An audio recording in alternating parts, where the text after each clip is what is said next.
السلام علیکم ورحمۃ اللہ وبرکاتہ۔ الحمد للہ رب العالمین والعاقبۃ للمتقین والصلاة والسلام علی اشرف الانبیاء والمرسلین نبینا محمد وعلی آلہ واصحابہ اجمعین ومن تبعہم بإحسان الی یوم الدین، اما بعد۔ اعوذ باللہ من الشیطان الرجیم، بسم اللہ الرحمن الرحیم۔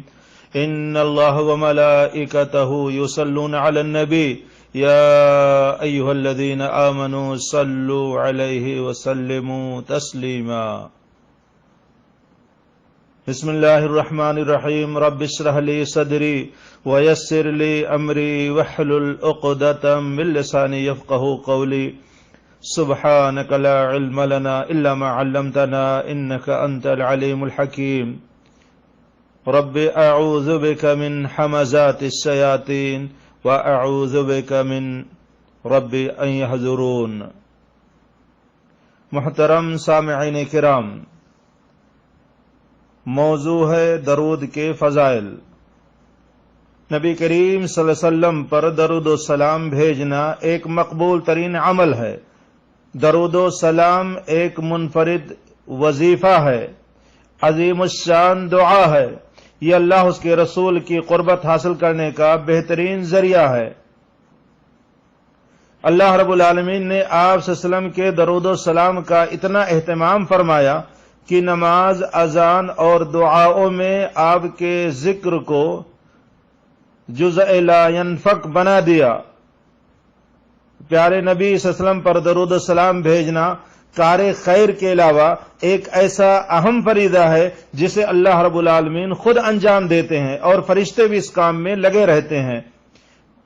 اس طرح مومن بندہ جب نبی کریم صلی اللہ علیہ وسلم پر درود بھیجتا ہے تو وہ اس کام کو انجام دینے والا بن جاتا ہے جسے رب ذوالجلال نے اور فرشتے انجام دیتے ہیں۔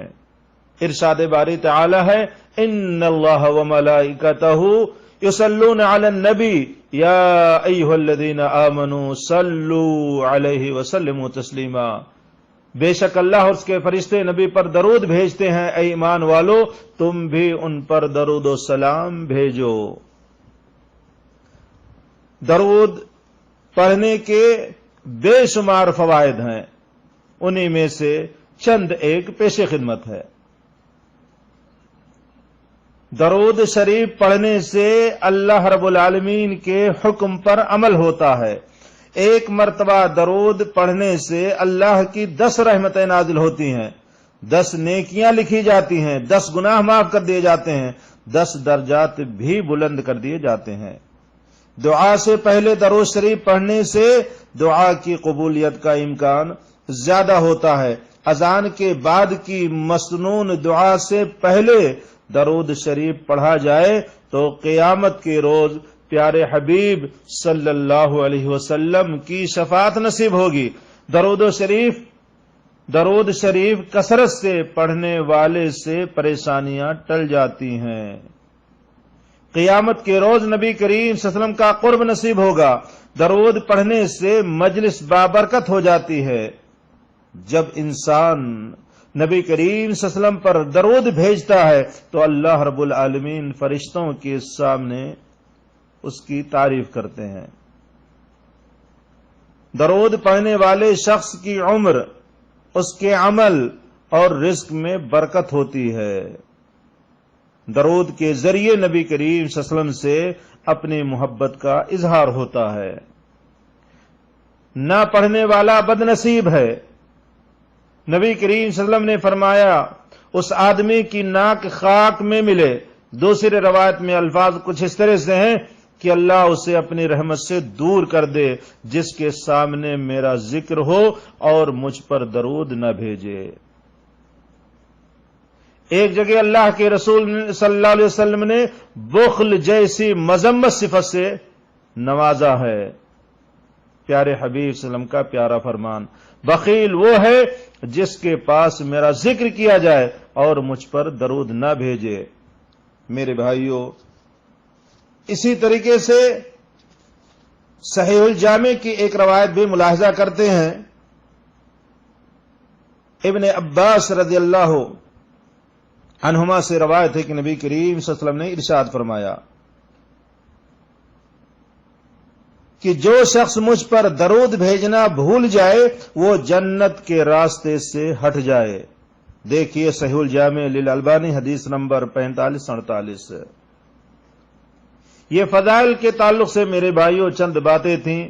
آخر میں اپنی بات کو حضرت ابی بن کعب رضی اللہ تعالیٰ عنہ کی روایت پر ان کے واقعے سے میں اپنی بات کو ختم کرتا ہوں۔ ابی بن کعب رضی اللہ تعالیٰ عنہ جلیل القدر صحابی ہیں۔ وہ کہتے ہیں کہ جب 2/3 رات گزر جاتی تو نبی کریم صلی اللہ علیہ وسلم اٹھتے اور فرماتے لوگوں اللہ کو یاد کرو، اللہ کو یاد کرو، کھڑکھڑانے والی آ گئی ہے اور اس کے ساتھ ایک دوسری آ لگی ہے، موت اپنی فوج لے کر آ گئی ہے، موت اپنی فوج لے کر آ گئی ہے۔ میں نے عرض کیا اللہ کے رسول صلی اللہ علیہ وسلم میں آپ پر بہت الصلاۃ یعنی درود پڑھا کرتا ہوں، سو اپنے وظیفے میں آپ صلی اللہ علیہ وسلم پر درود کے لیے کتنا وقت مقرر کر لوں؟ آپ صلی اللہ علیہ وسلم نے فرمایا جتنا تم چاہو۔ میں نے عرض کیا 1/4، آپ نے فرمایا جتنا تم چاہو، اور اگر اس سے زیادہ کر لو تو تمہارے حق میں بہتر ہے۔ میں نے عرض کیا آدھا، آپ صلی اللہ علیہ وسلم نے فرمایا جتنا تم چاہو، اور اگر اس سے زیادہ کر لو تو تمہارے حق میں بہتر ہے۔ میں نے عرض کیا 2/3، آپ نے فرمایا جتنا تم چاہو، اگر اس سے زیادہ کر لو تو تمہارے حق میں بہت بہتر ہے۔ میں نے عرض کیا وظیفے میں پوری رات آپ پر درود ہی پڑھا کروں گا۔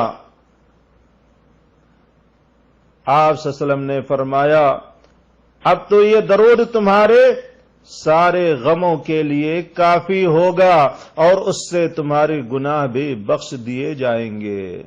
دیکھیے میرے بھائیوں، یہ حدیث ہے سلسلہ صحیحہ کے اندر علامہ البانی رحمہ اللہ نے اس حدیث کو حسن قرار دیا ہے، حدیث نمبر 954 ہے۔ آئیے میرے بھائیو اس حدیث میں غور کرتے ہیں۔ حضرت ابی بن کعب رضی اللہ تعالیٰ عنہ پیارے حبیب صلی اللہ علیہ وسلم پر کثرت کے ساتھ درود پڑھتے ہیں،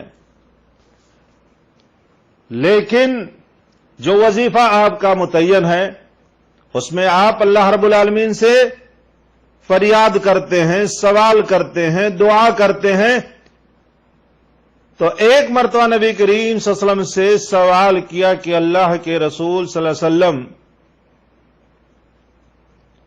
کہ جو میں وظیفہ پڑھتا ہوں تو آپ پر درود پڑھنے کے لیے کتنا وقت متعین کر لوں؟